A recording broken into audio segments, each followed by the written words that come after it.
আমাকে একটু সময় দিতে। আমার প্রশ্ন হচ্ছে যে ও যেটা বললো তার ওর সাথে একমত যে সাফল্যের সবাই শরিক হয়, ব্যর্থতার দায় কেউ নিতে চায় না, সেটা দলের জায়গা থেকে ঠিক আছে। কিন্তু একটা শাসন ব্যবস্থা 15 বছর চলার পরে প্রত্যেকটা লোক কেন তোমার নেত্রীকে চোর চোর বলছে? কেন তোমার নেতার বাড়ির সামনে গিয়ে বিষাদগার করছে? তোমাকে বুঝতে হবে সাধারণ মানুষ তারা কেন আজকে 34 বছরের বামফ্রন্টের মানে পরিবর্তনটা আমরা দেখেছি। মানে পরাজিত বুদ্ধদেব ভট্টাচার্য, তারপরে বুদ্ধদেব বাবু সম্পর্কে একটা নমনীয় মানসিকতা কেন মানুষের আছে, শ্রদ্ধা কেন আছে? তোমাকে আজকে বুঝতে হবে যে বিমান বসু একেবারে ক্ষমতার ভিত্তিতে এই মুহূর্তে বাইরে, কিন্তু একসময় দোদণ্ড প্রধান নেতা ছিলেন। তার বিরুদ্ধে 1 ইঞ্চি কেউ বলতে পারবে না যে একটা জমি অধিগ্রহণ করেছে বা 34টা প্লট দখল করেছে বা দুর্নীতিতে ছেয়ে গিয়েছিল বিমান বসুর জীবন, এটা কেউ বলতে পারবে না। আজকে একটা শাসন ব্যবস্থা 15 বছর চলার পরে তোমার শীর্ষ মানে ছোট থেকে একবার শীর্ষ নেতা প্রত্যেককে মানুষ বলছে চোর চোর চোর কেন? এই প্রশ্নটা বলো। তোমার মানে আমি তোমার সাথে একমত যে ব্যর্থতার দায় এখন অনেকেই নিতে চাইছে না, অন্য দলে চলে যেতে চাইছে, দল ভেঙে যেতে চাইছে, আগামী দিন বিরোধী নাও থাকতে পারো তোমরা, কিন্তু সাধারণ মানুষের ক্ষোভ বিক্ষোভ তোমাদের জনশত্রু কেন ভাবছে?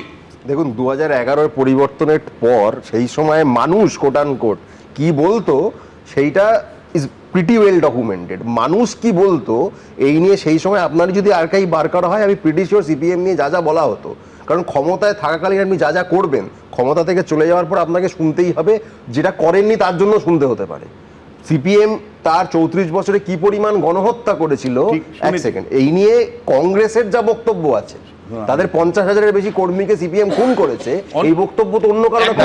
আমি একটা লাইনেই মেলাবো, সেটা হচ্ছে আরে মানুষের ক্ষোভ থাকে বলেই তো সরকারের বদল হয়। যখন মানুষ একটা বিরোধী দলকে 207টা আসন দিচ্ছে তার মানে তো সেটা ক্ষোভেরই বহিঃপ্রকাশ। আবারও বলছি সিপিএম এর বিরুদ্ধে যে অভিযোগটা করলো 100%, আমরাই তো দেখেছি যে সাধারণ মানুষ গণতন্ত্রহীন চরিত্র, সিপিএম এর দলতন্ত্র, সিপিএম এর মানে দলতন্ত্রের যে কুফলগুলো সেগুলো নিয়ে মানুষ তীব্র ক্ষোভ বিক্ষোভ রেখে। কিন্তু সুমনদা, কাউন্টিং সেন্টার থেকে সিপিএম এর প্রার্থীরা হেরে যাচ্ছে আর পেছনে চোর চোর বলছে সবাই। আমি শুধু অনির্বাণ একটা যোগ করে দিই, ও বলছে যে কেন একজন ব্যক্তি বিশেষের নামে ইভেন সার্চ দেওয়া হবে। আমি ওকে শুধু মনে করিয়ে দেবো, চাইলে পুরনো মমতা বন্দ্যোপাধ্যায় ক্ষমতায় আসার পরের ইন্টারভিউ দেখাতে পারি যে কিভাবে বাম আমলের একটার পর একটা ঘটনা নিয়ে কমিশন বসেছে।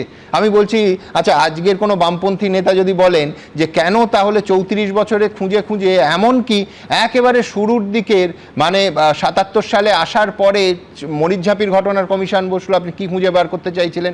তাহলে আপনিও নিশ্চয়ই একেবারে উদ্দেশ্য প্রণোদিতভাবে রাজনৈতিক উদ্দেশ্যে খুঁজছিলেন। আমি অনির্বাণকে বলছি এটাই তো স্বাভাবিক। মমতা বন্দ্যোপাধ্যায় যা করেছেন সেটাও স্বাভাবিক, এবং আজকে শুভেন্দু অধিকারী যা করছেন সেটাও স্বাভাবিক। মাত্রাতে এখনো অনেক কম আছে, ভবিষ্যতে মাত্রা বাড়লে আমি অন্তত আশ্চর্য হব না। দেবলীনা কিছু বলতে চাইছিলেন? একটাই কথা বলবো, অনির্বাণ বাবু যেটা বললেন যে দলের সাকসেসটা সবাই তখন নেয়, খারাপের সময় সবাই পালিয়ে যায়, কিন্তু এইখানে সেই সাকসেসটা বা হারা জেতার জন্য কিন্তু আমার রেজিগনেশনটার কথা আমি ফার্স্টে বলছি না। আমি যে কারণটা বলছি যে একটা অন্যায়কে যখন চাপিয়ে দেওয়া হয় সেই জায়গাটাতে আমি বিরোধ করেছি। আমি কিন্তু পার্সোনালি কিন্তু আমাকে যেটা বলা হয়েছে, যেভাবে বলছে একটা নোটিশ ইস্যু হলো 18 তারিখ, যেটা দায় বা দায়িত্ব কোনো কিছুতেই বড় চেয়ারপারসনদের ভূমিকা থাকে না, এটা সবাই জানে, A to Z সবাই জানে। জানার পরও যখন বলছে হ্যাঁ নিশ্চয়ই আমাকে একটা ভালো কাজ যদি চাপিয়ে দিত, বলতো যে আজকে তুমি যাও ওখানে একটা ঝান্ডা বেঁধে আসো দলের হয়ে, কি একটা দিদি একটা কথা বলি দিদি, এটা বলছে চাপিয়ে দিচ্ছে, আমি কেন আমার নিজেকে সরব? দিদি একটু শুনুন, যখন 2012 সালে গণশক্তিতে